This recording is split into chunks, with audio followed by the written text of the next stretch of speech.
ప్రభుత్వంలో జరిగిన డిఎస్సి అక్రమాలు, అమలు కాని నిరుద్యోగ వృత్తి, ఫీజు రియంబర్స్మెంట్ బకాయిలకు బాధ్యత వహిస్తూ విద్యాశాఖ మంత్రి నారా లోకేష్ తక్షణమే తన పదవికి రాజీనామా చేయాలని నంద్యాల మాజీ శాసనసభ్యులు శిల్పా రవిచంద్ర కిషోర్ రెడ్డి డిమాండ్ చేశారు. వైఎస్ఆర్ కాంగ్రెస్ పార్టీ అధినేత మాజీ ముఖ్యమంత్రి వైఎస్ జగన్మోహన్ రెడ్డి ఆదేశాల మేరకు డిఎస్సి అభ్యర్థులు, నిరుద్యోగులు, విద్యార్థులకు మద్దతుగా నంద్యాల పట్టణంలోని గాంధీ చౌక్ కూడలి వద్ద నంద్యాల నియోజకవర్గ పరిధిలోని నిరుద్యోగ యువత, విద్యార్థులు, వైఎస్ఆర్సీపీ నాయకులు, కార్యకర్తల ఆధ్వర్యంలో నేటి నుండి 4 రోజుల పాటు చేపట్టే రిలే నిరాహార దీక్షలు ప్రారంభమయ్యాయి. ముందుగా గాంధీ విగ్రహానికి పూలమాలలు వేసి నివాళులు అర్పించిన అనంతరం దీక్షలో కూర్చున్న వారికి మాజీ ఎమ్మెల్యే శిల్పా రవిచంద్ర కిషోర్ రెడ్డి పూలమాలలు వేసి రిలే నిరాహార దీక్షలను ప్రారంభించారు. కార్యక్రమంలో రాష్ట్ర సిఈసి మెంబర్, మాజీ మార్క్ఫెడ్ చైర్మన్ పిపి నాగిరెడ్డి, రాష్ట్ర council member Sainath Reddy, Ramalingareddy, Nandyal assembly పరిశీలకుడు సద్దల సూర్యనారాయణ రెడ్డి, రాష్ట్ర రైతు విభాగం సెక్రటరీ రత్నబాబు చౌదరి, రాష్ట్ర మహిళా విభాగం సెక్రటరీ శశికళారెడ్డి, రాష్ట్ర మాజీ దృశ్య కళల డైరెక్టర్ సునీత అమృతరాజ్, మాజీ మున్సిపల్ చైర్పర్సన్ మాబునిసా, నంద్యాల జిల్లా లీగల్ సెల్ వైసీపీ కమిటీ సభ్యులు, నంద్యాల జిల్లా వైసీపీ కమిటీ సభ్యులు, నంద్యాల అసెంబ్లీ కమిటీ సభ్యులు, మాజీ కౌన్సిలర్లు, కోఆప్షన్ సభ్యులు, వార్డు ఇన్ఛార్జీలు, వైసీపీ నాయకులు పాల్గొన్నారు. మీడియాతో శిల్పా రవిచంద్ర కిషోర్ రెడ్డి మాట్లాడుతూ అభ్యర్థుల ఆవేదనను అర్థం చేసుకోవాలి. ఉపాధ్యాయ ఉద్యోగం సాధించాలనే ఏకైక లక్ష్యంతో రాత్రింబవళ్లు కష్టపడి పరీక్షలు వ్రాసిన అభ్యర్థులకు కూటమి ప్రభుత్వం తీవ్ర అన్యాయం చేసిందని ఆవేదన వ్యక్తం చేశారు. కష్టపడి అర్హత సాధించిన వారికి దక్కాల్సిన ఉద్యోగాలను అర్హత లేని వారికి కట్టబెట్టడంతో అభ్యర్థులు తీవ్ర మనోవేదనకు గురవుతున్నారని తెలిపారు. జీవోలతో మార్చేసి అక్రమాలకు తెరలేపారు. కూటమి ప్రభుత్వం జీవోల మీద జీవోలు ఇస్తూ పరీక్షా విధానాన్ని పూర్తిగా మార్చేసిందని, ఎంపిక ప్రక్రియలో అనేక అక్రమాలు, అవకతవకలు జరిగాయని ఆరోపించారు. వీటిపై డిఎస్సి అభ్యర్థులు అభ్యంతరాలు వ్యక్తం చేస్తూ ప్రశ్నించినా ప్రభుత్వం నుంచి ఎలాంటి స్పందన రాకపోవడం దారుణమన్నారు. సిబిఐ విచారణ చేపట్టాలి. 2025 డిఎస్సి ఎంపికలో ముఖ్యంగా స్పోర్ట్స్ కోటాలో అర్హత లేని వారికి ఉద్యోగాలు కల్పించి అసలైన అర్హులకు మొండి చేయి చూపారని ఆరోపించారు. ఈ మొత్తం డిఎస్సి వ్యవహారంపై తక్షణమే సిబిఐ విచారణ జరిపించాలని డిమాండ్ చేశారు. విద్యార్థులను, నిరుద్యోగులను వంచారు. ఎన్నికల ముందు నిరుద్యోగ భృతి ఇస్తామని హామీ ఇచ్చి ఓట్లు వేయించుకున్న కూటమి ప్రభుత్వం అధికారంలోకి వచ్చాక నిరుద్యోగులను నట్టేట ముంచిందని విమర్శించారు. 7,000 కోట్ల ఫీజు రియంబర్స్మెంట్ బకాయిలను చెల్లించకపోవడం వల్ల లక్షలాది మంది పేద విద్యార్థులు చదువులకు దూరమయ్యే పరిస్థితి దాపురించిందన్నారు. విద్యా వ్యవస్థను నిర్వీర్యం చేసే చర్యలకు స్వస్తి పలికి బాధితులైన డిఎస్సి అభ్యర్థులకు, నిరుద్యోగులకు, విద్యార్థులకు న్యాయం జరిగే వరకు వైఎస్ఆర్సీపీ కాంగ్రెస్ పార్టీ తరపున పోరాటం కొనసాగుతుందని ఈ సందర్భంగా ఆయన స్పష్టం చేశారు. ఈ కార్యక్రమంలో నంద్యాల నియోజకవర్గ వైఎస్ఆర్ కాంగ్రెస్ పార్టీ ముఖ్య నేతలు, విద్యార్థి, నిరుద్యోగ సంఘాల ప్రతినిధులు, కార్యకర్తలు భారీ సంఖ్యలో పాల్గొన్నారు. నేటి రిలే నిరాహార దీక్షను ఎమ్మెల్సీ ఇసాక్ బాషా నిమ్మరసం అందజేసి విరమింపజేశారు.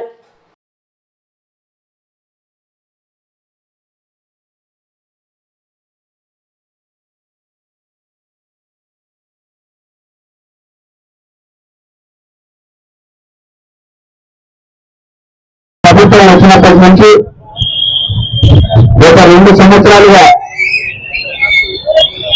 ఏం చేస్తారయ్యా మీరు అని చెప్తే ఒక్కటంటే ఒక్క మంచి పని కూడా చెప్పుకోలేనటువంటి పరిస్థితిని ప్రభుత్వం.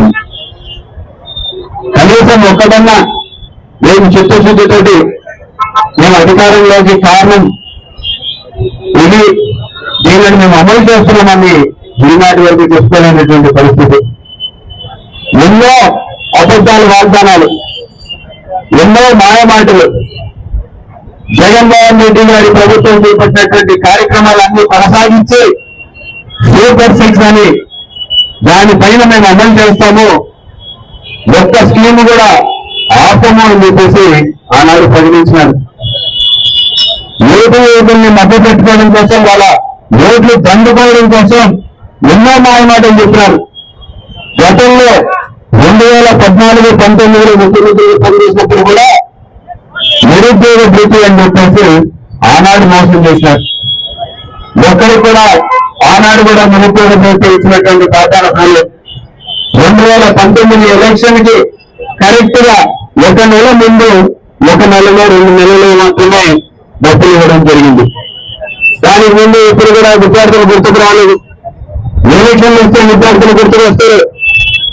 మరి ఈసారి కూడా జగన్మోహన్ రెడ్డి గారిని పడగొట్టాలంటే ఏ ప్రపంచంలో ఎన్ని అబద్ధాలు ఉంటే అన్ని అబద్ధాలు చెప్పాలని నిర్ణయించుకున్నారు. ప్రజలు అమాయకులు కాబట్టి వాళ్ళు మళ్ళీ మోసం చేయొచ్చని చెప్పేసి చంద్రబాబు నాయుడు గారు కనుక్కున్నారు. ఈనాడు చంద్రబాబు నాయుడు గారు చెప్పిన ప్రతి ఒక్క హామీని నెరవేర్చినారా అని చెప్పేసి మేము ఈరోజు తెలుగుదేశం నాయకుల్ని అడుగుతున్నాం. రావడానికి కారణమైనటువంటి సూపర్ సిక్స్ హామీల్లో ఎన్ని నెరవేర్చాలని చెప్పేసి మేము ఈరోజు అడుగుతా ఉన్నాం.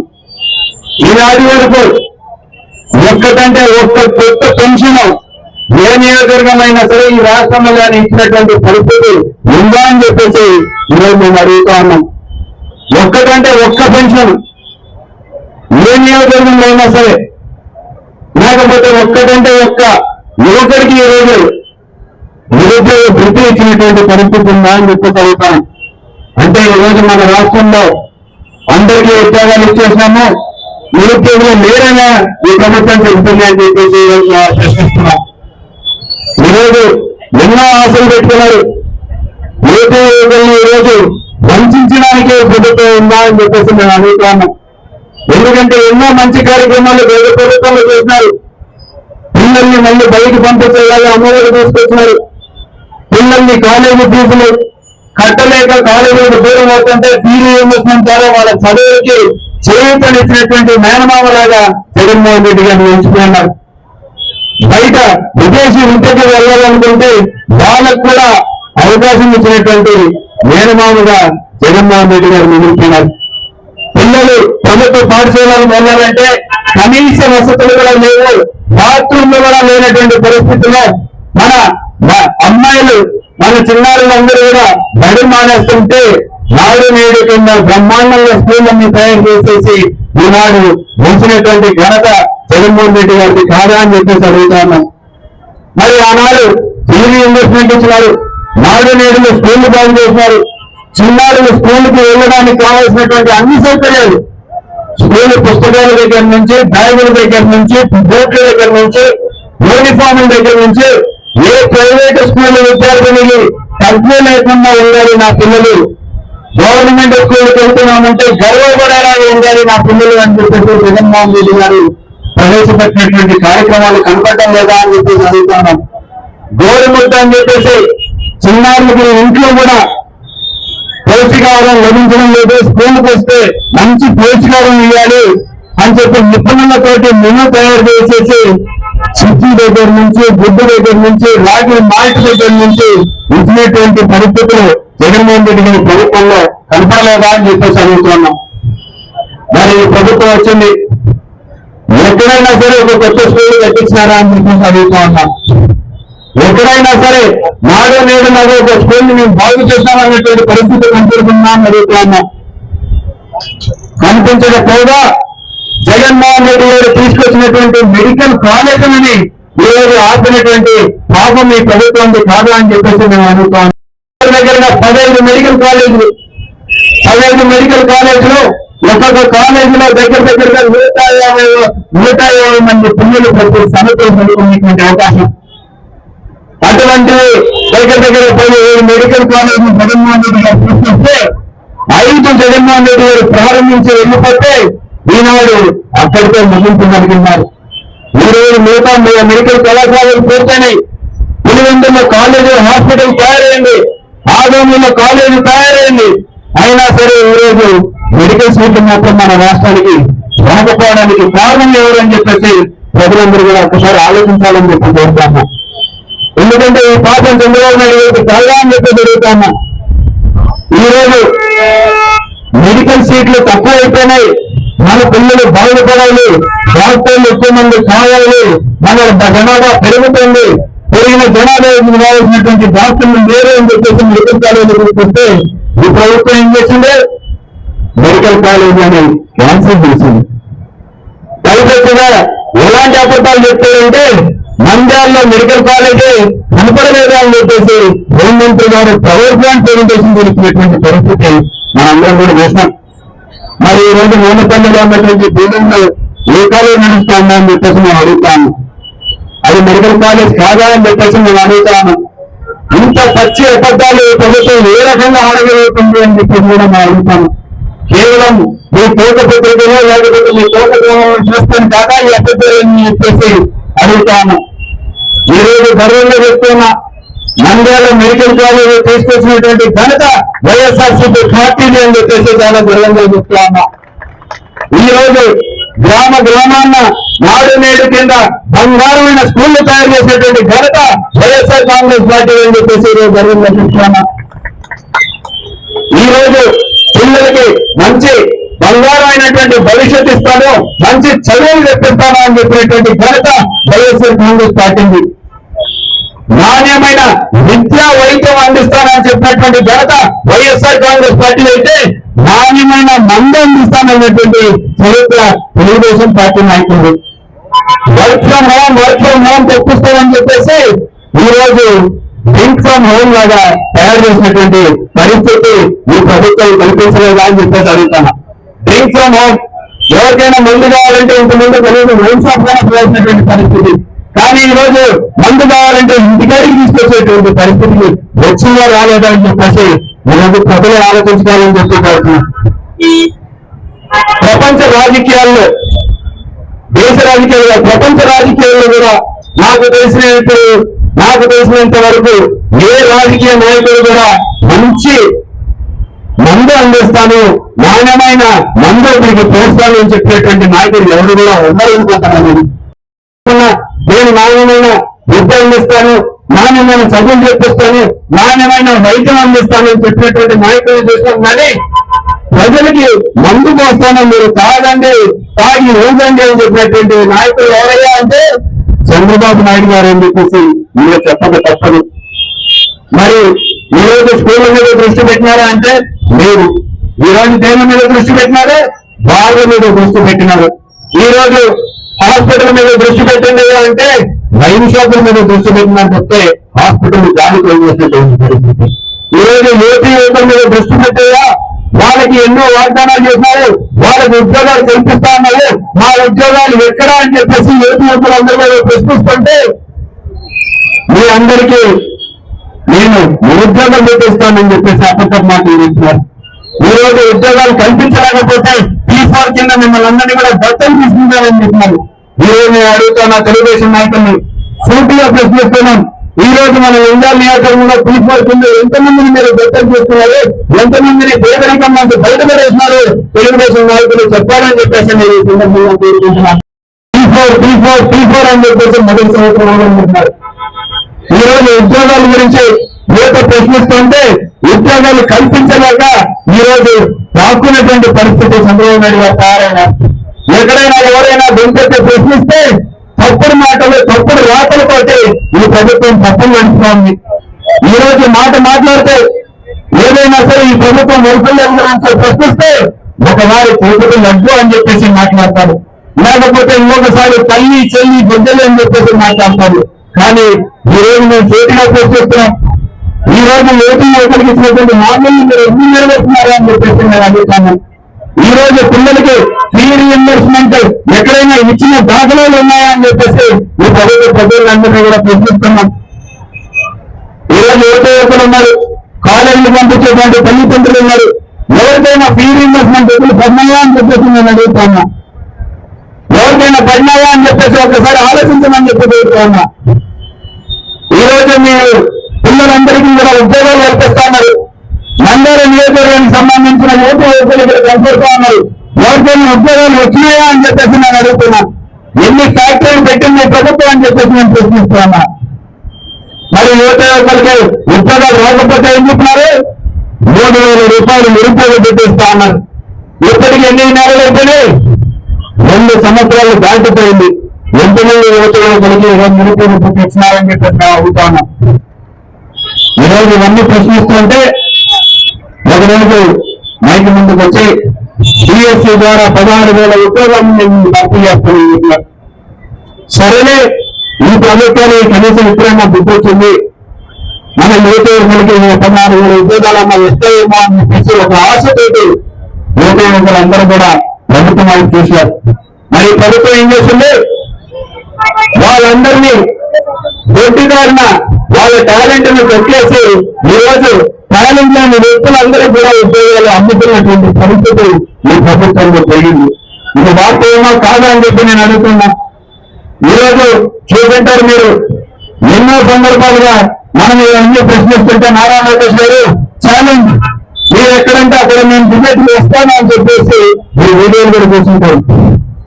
దాని తర్వాత వైఎస్ఆర్సీపీ కూడా చెప్పడం జరిగింది, మేము సిద్ధంగా ఉన్నాం, టైం లేదు మీరు చెప్తారు, లేక మమ్మల్ని చెప్పమంటారని మీరు చెప్పండి అని చెప్పేసి అడుగుతుంటే బాక్కొని పారిపోయినటువంటి పరిస్థితి.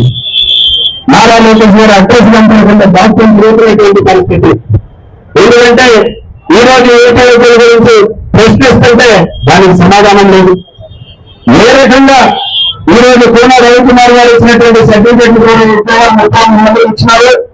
ఏమో రాస్తుంది, మీకు దమ్ముంటే ఈరోజు మళ్ళీ ఛాలెంజ్ చేస్తారు. మీరు ఎవరెవరికైతే స్పోర్ట్స్ సర్టిఫికేట్ ఇచ్చినారో దమ్ముంటే కెమెరాల ముందు నిల్చోబెట్టండి, వాళ్ళందరినీ వాళ్ళ ప్రతిభని ఈ ప్రపంచానికి చూపండి అని చెప్పేసి నేను డిమాండ్ చేస్తాను అని చెప్పేసి నేను అడుగుతాను. ఈ రోజు ఒక స్పోర్ట్స్ లో ఎన్నో ఆశలతోటి మామూలు అయితే ఎవరు కూడా స్పోర్ట్స్ లోకి వెళ్ళాలంటే వెళ్ళరు. ఎందుకంటే అవకాశాలు తక్కువ, దాంట్లో బయటికి వచ్చి షైన్ అవ్వడానికి చాలా అవకాశాలు తక్కువ ఉంటాయి.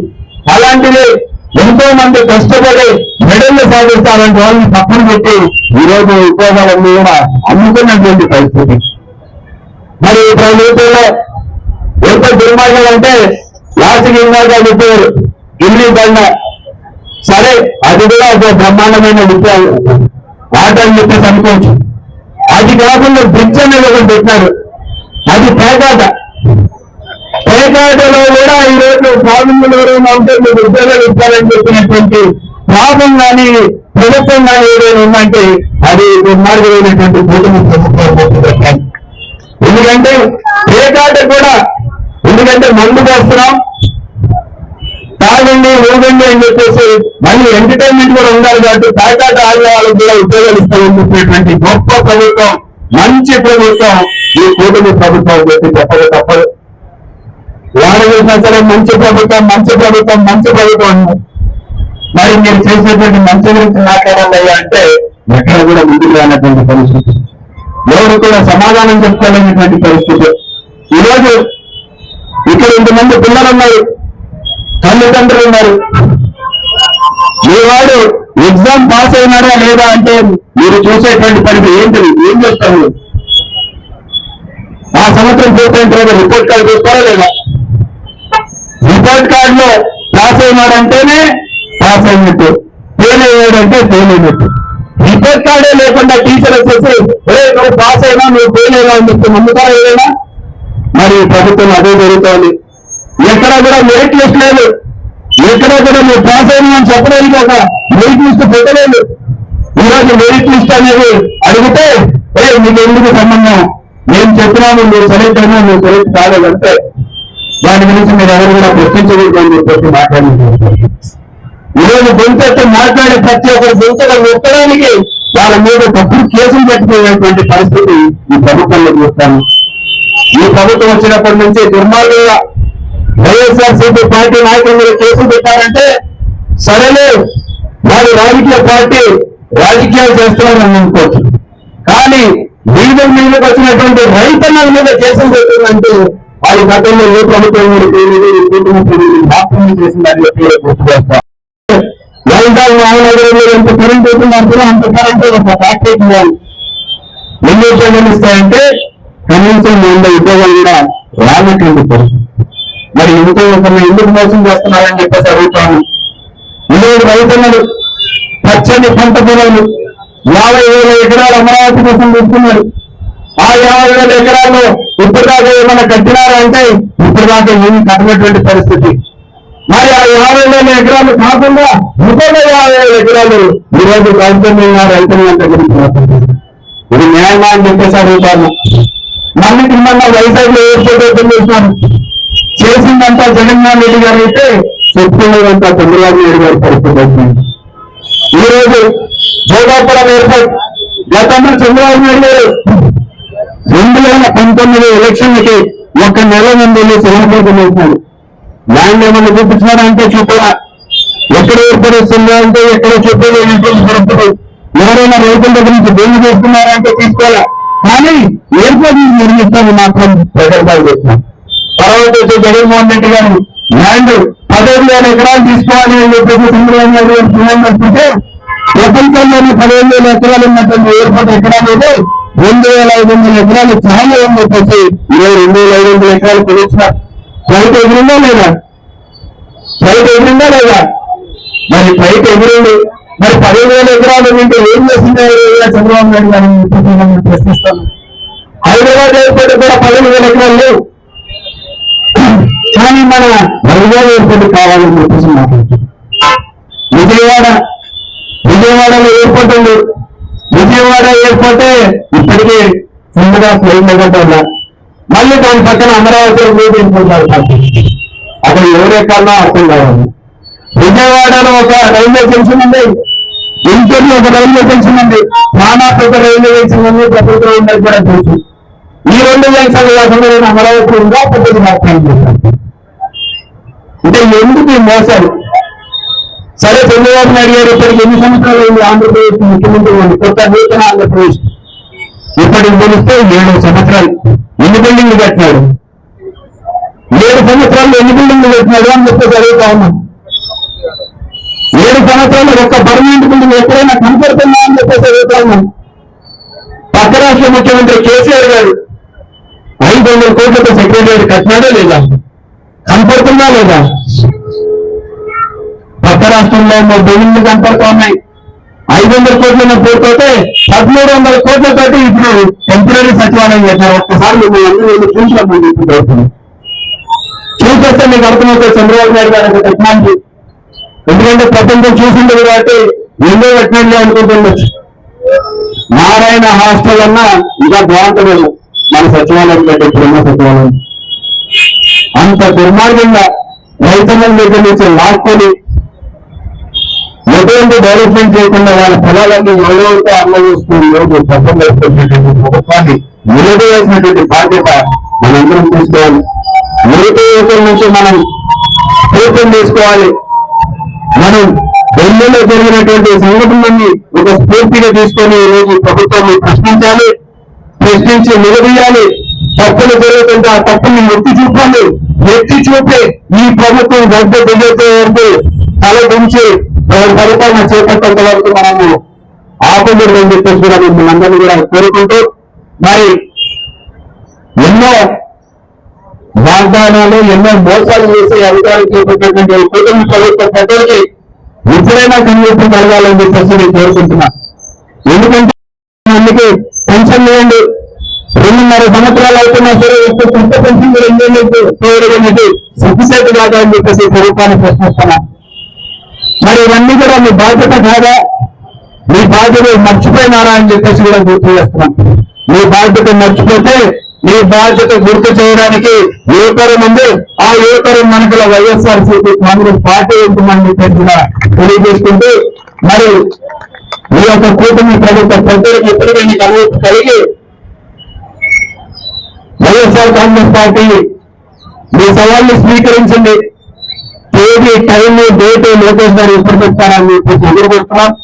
ఒకవేళ మీరు ప్రజలకి సమాధానం చెప్పలేకపోతే గత దిగాలని చెప్పి కూడా డిమాండ్ చేసుకుంటూ మీరు సెలవు తీసుకుంటున్నాం.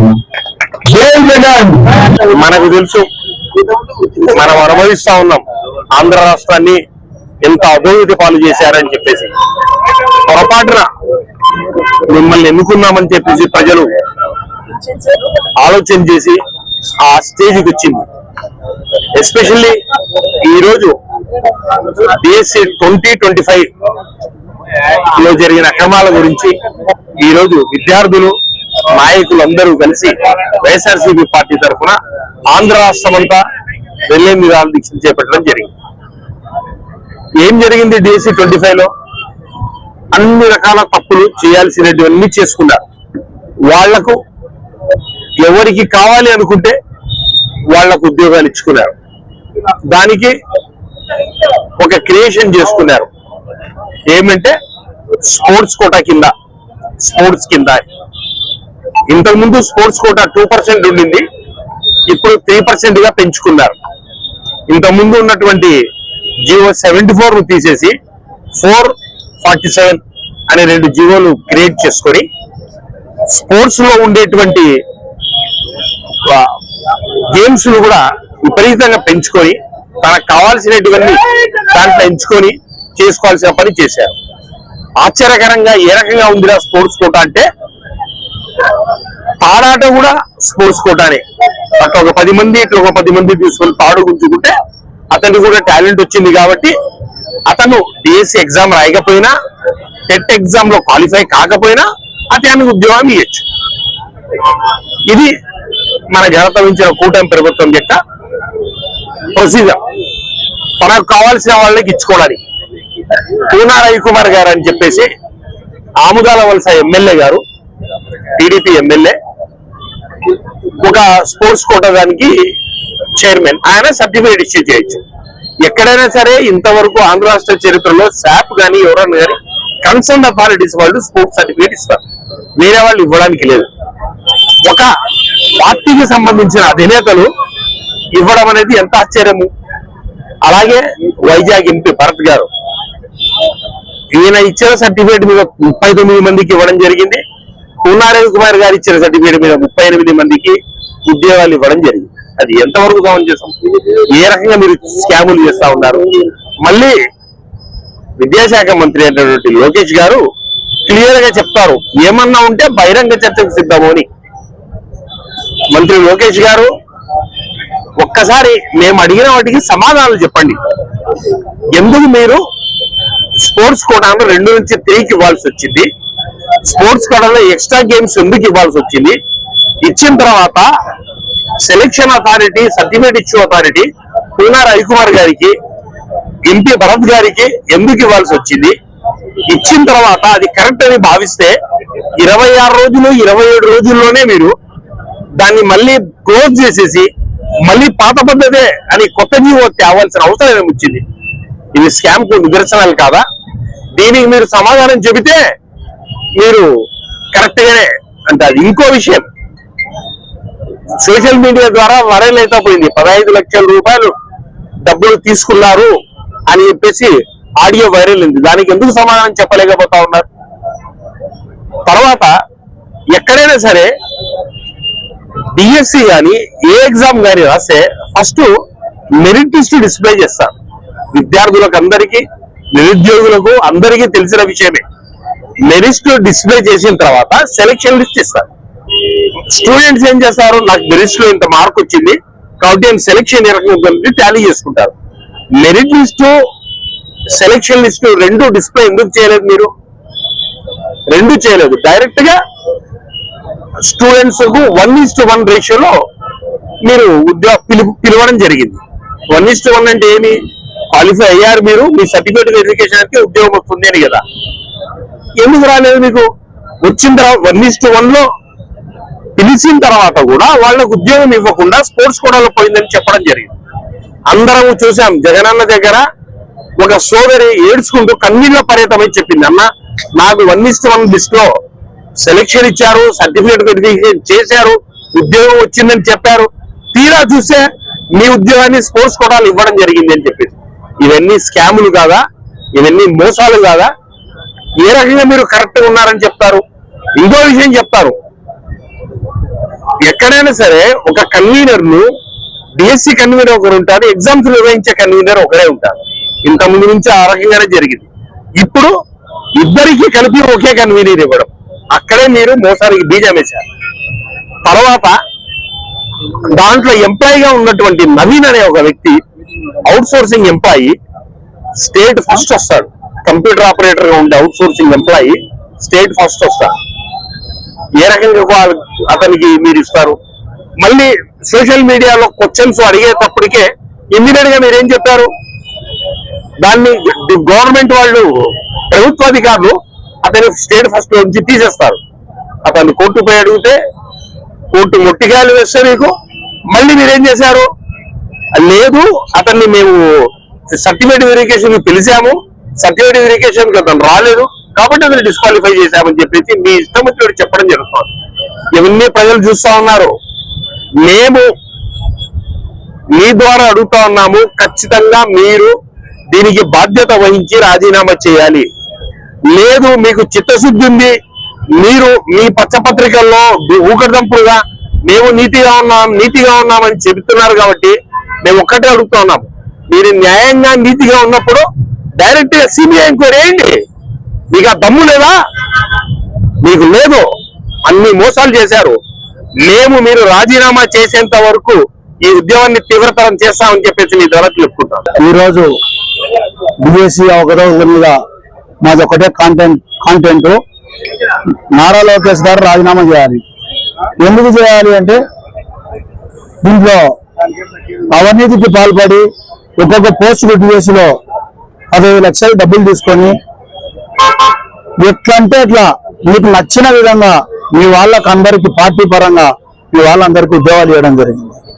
ఆ ఉద్యోగాలు కూడా ఏంది, అసలు 2% ఉన్న స్పోర్ట్స్ కోటాను 4% పెంచి 4% లో కూడా ఆట కూడా ఒక ఆటనేనంట, దాంట్లో కూడా మెరిట్ వస్తే ఉద్యోగాలు ఇస్తారంట. అంటే ఇప్పుడు యువత కష్టపడి ఎంతో కోచింగ్ లో పోయి మెరిట్ స్టూడెంట్ వల్ల నాశనం అయిపోయి మీకు అభ్యంతరం లే. మెరిట్ స్టూడెంట్స్ రోజు చూసి ఇంట్లో కూర్చొని తల్లిదండ్రులకు సమాధానం చెప్పలేకుండా తల్లిదండ్రులు కూలీ నాలి చేసి కోచింగ్ లోకి పంపించి వాళ్ళు ఏదో కొడతాడు మా వానికి వస్తాదన్న టైంలో నువ్వు స్పోర్ట్స్ కోట అని పెట్టి తెలుగుదేశం పార్టీ నాయకులకు లీడర్లకు యూత్ కు వాళ్ళ మనసులకు లక్షలు తీసుకొని ఉద్యోగాలు ఇచ్చాయి. ఎందుకు కోరుకుంటామయ్యా మేము? వైఎస్ఆర్సీపీ పార్టీ వాళ్ళే కాదు, మామూలు మధ్యతరగతి కుటుంబాలు కూలీ నాలి చేసుకొని కోచింగ్ పోయి మెరిట్ కొట్టిన స్టూడెంట్స్ కూడా ఈ రోజు రోడ్లలో పడి దిక్కు లెక్క మేము ఇంత కష్టపడి రాస్తే కూడా మాకు రాలేదని ఎంత బాధపడతారో తెలుసా. అట్లాంటి టైంలో అదే సెంట్రల్ గవర్నమెంట్ లో నీట్ ఎగ్జామ్ అవకతవకలు జరిగిందని సెంట్రల్ మినిస్టర్ ధర్మాన అతని రాజీనామా చేయడం జరిగింది. నేను అడుగుతున్నా ఒకటే, నువ్వు ఎందుకు రాజీనామా చేయకూడదు? ఆడ సెంట్రల్ లో కూటమి ప్రభుత్వం మీరు జాయింట్ వెంచర్ లాగా ఉన్నారు కదా, మీరు కూడా ఆడ చూసి ఇటు కూడా చేయండి. చేయకపోతే ఈ రాష్ట్రం మొత్తం మీద ఈ రోజు రిలే నిరాహారదీక్షలు కొనసాగడం జరుగుతుంది. ఈ నిరాహారదీక్షలు నువ్వు రాజీనామా చేసేంత వరకు కూడా బంద్ కావని, ఇట్లా ఎన్ని రోజులన్నా కానీ నువ్వు మంచిగా నువ్వు బాధ్యత వహిస్తూ ఈ కూటమి ప్రభుత్వంలో మీరు కూడా బీజేపీలో కూటమి ప్రభుత్వం బాధ్యతనే కదా, ఆడ సెంట్రల్ చేసినప్పుడు నువ్వు ఎందుకు చేయవు? అసలు ఇట్లాంటి అవకతవకలు జరిగినందుకు వీళ్ళంతా చాలా పెద్ద ఎత్తున ఈ రిలే నిరాహారదీక్షలు చేయడానికి స్టేట్ పోయినా ఖచ్చితంగా నువ్వు రాజీనామా చేయాలనే కాంటెంట్ మాది. రాజీనామా చేస్తే చాలా బాగుంటుంది, లేదంటే తీవ్ర పరిణామాలు మీరే ఎదుర్కొనాల్సి వస్తారు. కుటుంబ ప్రభుత్వానికి ఇది ఒక హెచ్చరిక. ముఖ్యంగా ఈ డిఎస్సి అక్రమాలు దేశవ్యాప్తంగా చిన్న ఇన్సిడెంట్ జరిగిందని చెప్పి ఒక మంత్రిని, కేంద్ర మంత్రిని రాజీనామా చేయించడం జరిగింది. విద్యార్థులందరూ కూడా ఇంకా మన రాష్ట్రంలో ఇంకా చైతన్యం ఇంకా రాలేదు. ఇక్కడ కూడా ఈ పరీక్షలు మన ఆంధ్రప్రదేశ్ లో పరీక్షలు డిఎస్సి ఎగ్జామ్స్ కానీ ఇంకా ఏవైనా సరే ఇక్కడ కూడా బాధ్యత వహించి ఇక్కడ విద్యాశాఖ మంత్రిగా ఉన్నటువంటి లోకేష్ గారు వెంటనే రాజీనామా చేయాలని చెప్పి డిమాండ్ చేస్తూ రాష్ట్ర వ్యాప్తంగా ముఖ్యంగా నంద్యాలలో మన విద్యార్థులందరూ ఇక్కడ రిలే నిరాహార దీక్షలు చేయడం జరుగుతుంది.